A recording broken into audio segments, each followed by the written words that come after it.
Assalamualaikum warahmatullahi wabarakatuh. Alhamdulillah wassalatu wassalamu ala sayyidina Rasulillah Muhammad ibn Abdullah wa ala alihi wa sahbihi wa man walah, amma ba'd. Alhamdulillah, masih di dalam pengajian rutin kita, pengajian hari Sabtu Waqaf Al-Habib Salim bin Ahmad bin Jandan, mengkaji kitab Majmu' karya Al-Habib Abdullah bin Husain bin Tahir, sampai di dalam pembahasan qauluhu radhiyallahu anhu, wal ahadithu fi fadaili dzikr kathiratun syahira wa man lam yatadhakkar bitadhkir bil qalil fala yujri ma'ahu tatwil wa qad ja'ala Allah bi fadlihi dzikrullah afdalul ibadat wa huwa akhaffuha wa aysuruha 'ala al-insan wa ashadduha ta'thiran fil qulub wa 'azzamuha thawaban 'inda 'allamil ghuyub wa amhaquha lis-sayyi'at wadh-dhunub wa mabda'us sadiqin wa muntahal 'arifin falamma dakhala illa minhu wa la wusula illa ilayhi wa in kana fil haqiqah annahu la budda liman arada an yablugha bihi ghayatal murad an yahsima jumlatan minal mawad وأن يسلك في عمله على منهج السداد فإننا لا ننكر ذلك بل الأمر كذلك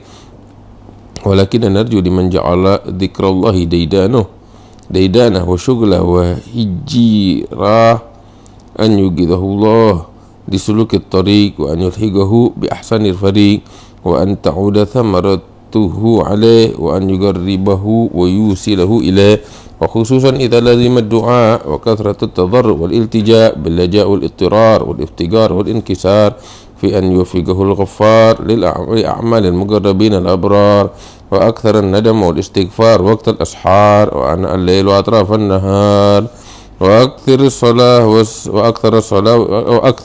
والسلام على النبي المختار وعلى آله وصحبه الأخيار فإن ذلك مما يرقق القلوب وإن ذلك تتنزل الرحمات وتحصل النفحات ويقبل القلب التذكر والتذكير ويصغي إلى كلام الله وما جاء عن البشير النذير ويتعثر بالتخويف والتحذير ويستبشر بآيات الرجاء وأحاديثه فيسلك حينئذ السبيل بالإجمال والتفصيل على أحسن دليل لقوله سبحانه والذين جاهدوا فينا لنهدينهم سبلنا وأما التذكير للقلوب الغافلة الذاهلة الجامدة فلا يترك تذكيرها بحال ولكن يكون التذكير أولا بمن يوجدها ويحييها ثم ثانيا بمن ينعشها وينميها كذكر آلاء الله وأفعاله وعجائب صنعه ومخلوقاته في أرضه وسماواته وذكر أيامه وعقوباته والأخذ مع ذلك في الأفعال تكلفا عجب ربك من قوم يقودون إلى الجنة بسلاسل والله سبحانه ولي التوفيق ومنه بدأ كل شيء وإليه يعود. Nah, masih tentang anjuran untuk berzikir kepada Allah Subhanahu wa taala.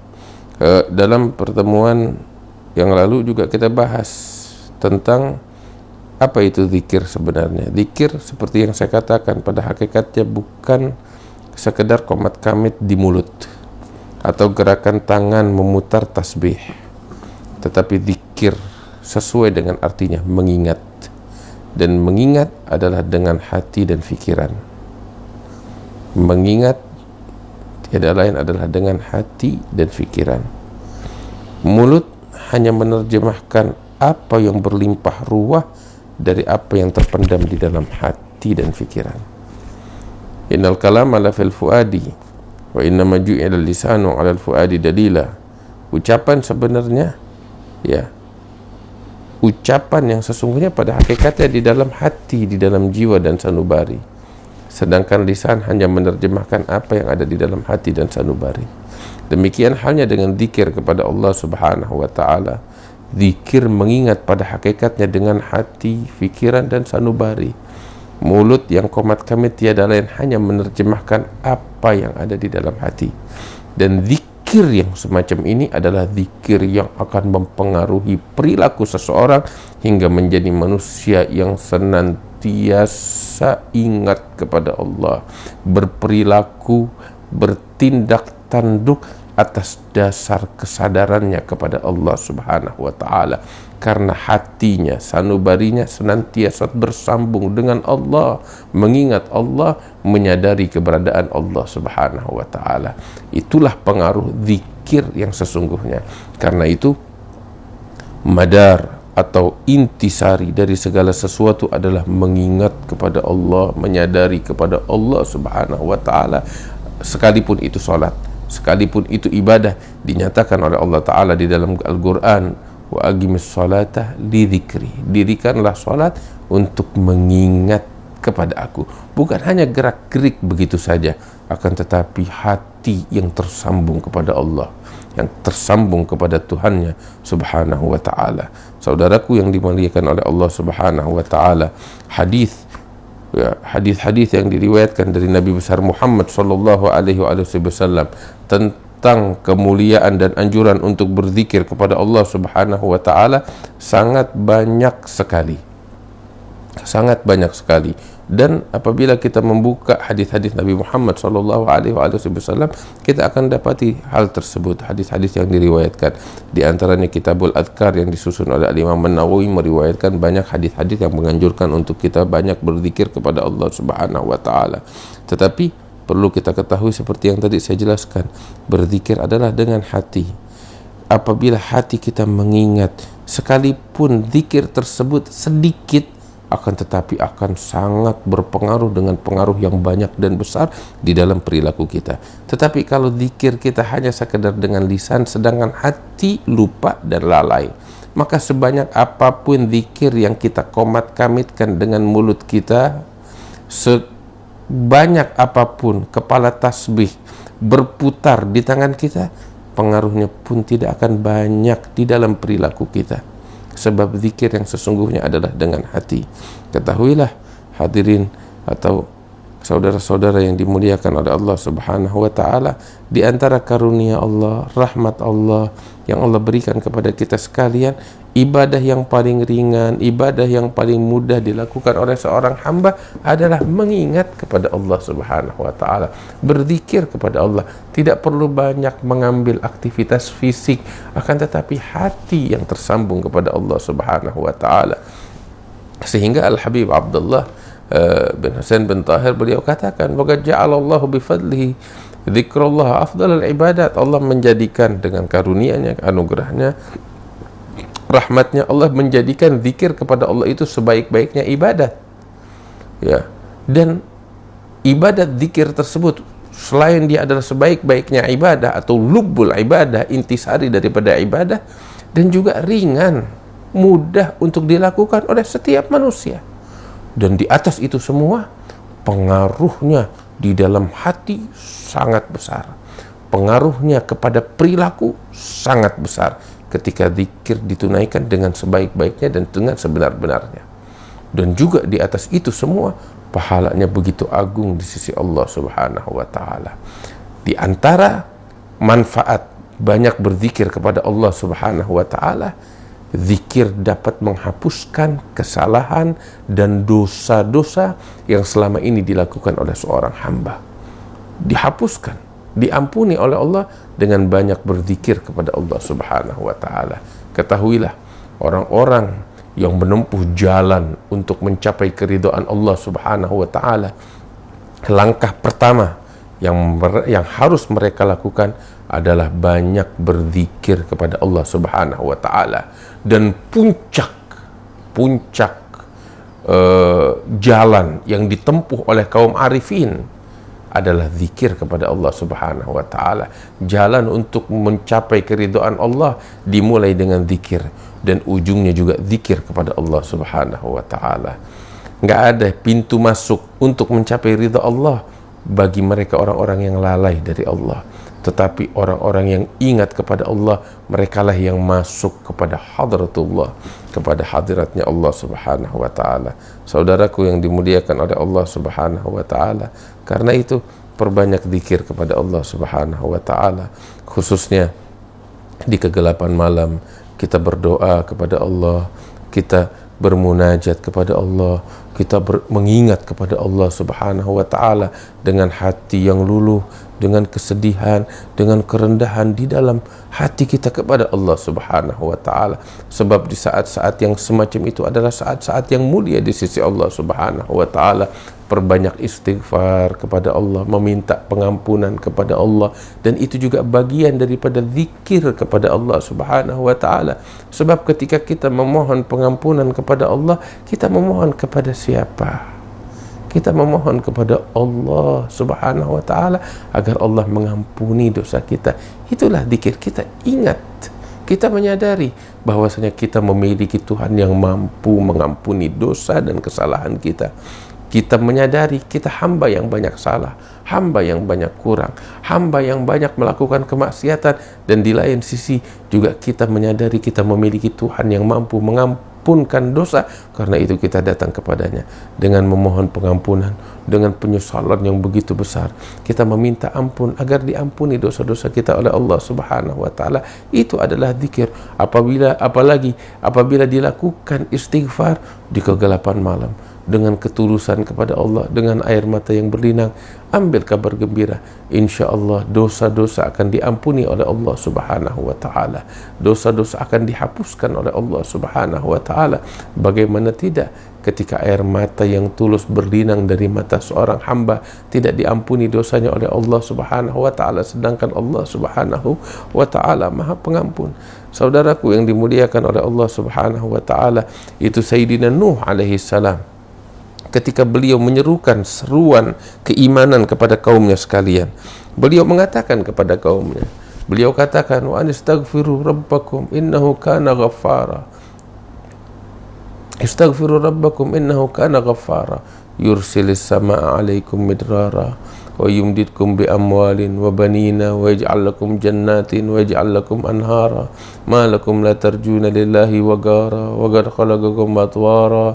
Nabi Nuh mengatakan, hendaknya kalian memohon pengampunan kepada Tuhan kalian, maka niscaya dosa-dosa kalian diampuni oleh Allah, maka niscaya Allah akan memberikan anugerah dan nikmatnya kepada kalian semua. Kata Nabi Nuh alaihissalam, akan mengirimkan hujan yang membawa berkah untuk kalian, akan menumbuhkan untuk kalian tanaman-tanaman yang bisa kalian ambil manfaatnya, akan memberikan kepada kalian harta dan keturunan yang penuh dengan keberkahan. Ini yang dikatakan oleh Nabi Nuh alaihissalam kepada kaumnya sekalian ketika mereka dianjurkan untuk memperbanyak istighfar kepada Allah Subhanahu wa taala. Dan di antara hal yang sangat dianjurkan untuk dilakukan oleh seorang hamba di dalam mengingat kepada Allah adalah memperbanyak salawat serta salam kepada Nabiul Mukhtar Muhammad alaihi afdhalus salam wa azka salam, Imamul Akhyar, Nabi sallallahu alaihi wasallam. Kita perbanyak salawat serta salam kepada beliau, ya, kepada beliau, kepada keluarga dan para sahabat beliau. Sebab salat ala Nabi Muhammad sallallahu alaihi wasallam adalah syiarnya orang-orang yang beriman kepada Allah Subhanahu wa taala. Allah taala mengatakan di dalam Al-Qur'an, innallaha wa malaikatahu yusalluna 'alan nabi ya ayyuhalladzina amanu sallu 'alaihi wa sallimu taslima. Sesungguhnya Allah dan para malaikatnya tiada henti-hentinya bersolawat kepada baginda Nabi besar Muhammad sallallahu alaihi wasallam. Kemudian Allah mengajak siapa? Semua orang? Tidak. Allah tidak mengajak semua orang untuk masuk di dalam kemuliaan ini. Allah hanya mengajak orang-orang yang beriman kepadanya untuk mendapatkan anugerah dan kemuliaan agung ini. Sehingga Allah menyerukan, wahai orang-orang beriman, wahai orang-orang beriman, bersolawatlah oleh kalian dan salamlah atas baginda Nabi Muhammad sallallahu alaihi wasallam. Anjuran dari Allah Subhanahu wa taala. Karena itu hanya orang-orang yang beriman yang akan memperbanyak salawat serta salam kepada baginda Rasulullah sallallahu alaihi wasallam. Saudaraku yang dimuliakan oleh Allah, salawat kepada baginda Nabi besar Muhammad sallallahu alaihi wasallam juga merupakan bagian daripada zikir yang dianjurkan oleh Allah, zikir yang dianjurkan oleh Nabi besar Muhammad sallallahu alaihi wasallam. Sebab di dalam bersalawat kepada Nabi Muhammad, hati yang keras, yang beku, dia akan menjadi lunak, dan menjadi lembut. Dan saat itu rahmat Allah turun, anugerah Allah turun. Dan saat itu ketika hati menjadi lunak dan lembut, dia akan menerima peringatan dengan mudah. Ketika diberikan nasihat, dia akan mendengarkan nasihat dengan mudah dan menjalankannya dengan mudah. Orang yang semacam ini yang memperbanyak zikir, memperbanyak salat ala Nabi Muhammad sallallahu alaihi wasallam, akan nampak ketakwaan di dalam perilakunya. Karena itu enggak ada yang lebih afdal, yang lebih mulia, yang lebih berpengaruh, yang lebih bermanfaat bagi seorang hamba daripada zikir kepada Allah Subhanahu wa taala. Karena itu perbanyaklah berzikir kepada Allah, mengingat Allah dengan hati kita yang kita terjemahkan dengan ucapan dan lisan kita. Karena keberuntungan yang sesungguhnya di dalam mengingat kepada Allah Subhanahu wa taala, di dalam berzikir kepada Allah Subhanahu wa taala. Kalau orang sekarang di kantong mereka ada yang namanya handphone, naudzubillah, beberapa lagi ada yang namanya rokok di kantong mereka. Terkadang kalau dia pergi keluar dari rumahnya, ketinggalan handphone, dia balik lagi ke rumah. Ketinggalan rokok, dia balik lagi ke rumah. Coba kita robah kebiasaan hidup kita yang buruk semacam itu. Kita jadikan yang ada di kantong kita tasbih sebagai simbol dan syiar zikir kepada Allah Subhanahu wa taala. Biasakan kita di tengah-tengah kemacetan kita, di dalam perjalanan kita, aktivitas kita, kita pegang tasbih kita sambil berzikir dan mengingat kepada Allah Subhanahu wa taala. Kita di perjalanan kita, saudaraku yang dimuliakan oleh Allah Subhanahu wa taala, dari rumah kita ke sekolah kita, ke kantor kita, ke pasar kita, ke tempat aktivitas kita, terkadang macet, ya, terkadang perjalanan ditempuh 1 jam, 2 jam. Daripada kita sibuk dengan handphone kita, sibuk dengan media sosial kita, pegang tasbih kita. Dalam 1 jam kalau kita baca subhanallah, berapa kita dapat? Kalau kita baca la ilaha illallah, berapa banyak pahala yang kita dapat? Kita baca surat Al-Ikhlas, Qul huwallahu ahad, bismillahirrahmanirrahim, Qul huwallahu ahad, Allahus samad, lam yalid wa lam yulad wa lam yakul lahu kufuwan ahad. 5 detik satu surat. Satu surat Al-Ikhlas 5 detik kita baca. 1 menit 60 detik. Lihat berapa kali kita bisa dapetin pahala dari Allah Subhanahu wa taala. Berapa banyak pahala yang kita dapetin dari Allah Subhanahu wa taala. Ya, dalam 1 menit itu Nabi bilang surat Al-Ikhlas ta'dilu thulutsal Quran. Surat Al-Ikhlas itu di sisi Allah seperti sepertiga Al-Quran yang kita baca. Kalau kita baca 3 kali surat Al-Ikhlas, kita dapat pahala seakan-akan kita menghatamkan Al-Quran. Kalau 5 detik 1 kali surat Al-Ikhlas, 15 detik kita bisa dapat pahala 1 kali hatam Al-Quran. 30 detik kita dapat pahala 2 kali hatam Al-Quran. Ya, 45 detik 3 kali. 1 menit kita bisa dapetin 4 kali pahala hatam Al-Quran. Nah, perjalanan terkadang kita tempuh 1 jam 60 menit dikali, wah, kita kalau mau hitung pahala hatam Quran yang kita dapatkan di jalanan kita begitu banyak. Tapi kalau kita sibuk dengan handphone kita, media sosial kita, habis waktu kita nggak dapetin apa-apa. Nggak dapetin apa-apa masih mending. Yang repot apabila kita mendapatkan dosa dari itu semua. Tapi kalau kita sibuk berzikir dengan tasbih kita akan mendapatkan pahala yang berlimpah dari Allah Subhanahu wa taala. Mudah-mudahan Allah jadikan kita sebagai orang-orang yang banyak berzikir kepada Allah, yang banyak mengingat kepada Allah Subhanahu wa taala, sehingga kita meraih pahala yang besar dari Allah Subhanahu wa taala. Dan mudah-mudahan Allah mengangkat bala musibah yang menimpa kaum muslimin, segala penyakit diangkat oleh Allah Subhanahu wa taala, dan insya Allah dengan berkat banyak mengingat Allah, kita dilindungi dari segala penyakit, dari segala musibah dan bencana, ya rabbal alamin. Allahumma ja'al jam'ana hadha jam'an marhuma wa tafarrugana min ba'dihi tafarrugan ma'suma wa la taj'al fina wa la minna wa la ma'ana syaqiyan wa la mahruma birahmatika ya arhamar rahimin wa ajrul ajwadin wa rahmal masakin wa dzal quwwatil matin. Wa sallallahu ala sayyidina Muhammad wa ala alihi wasallam. Alhamdulillahi rabbil alamin. Wassalamu alaikum warahmatullahi wabarakatuh.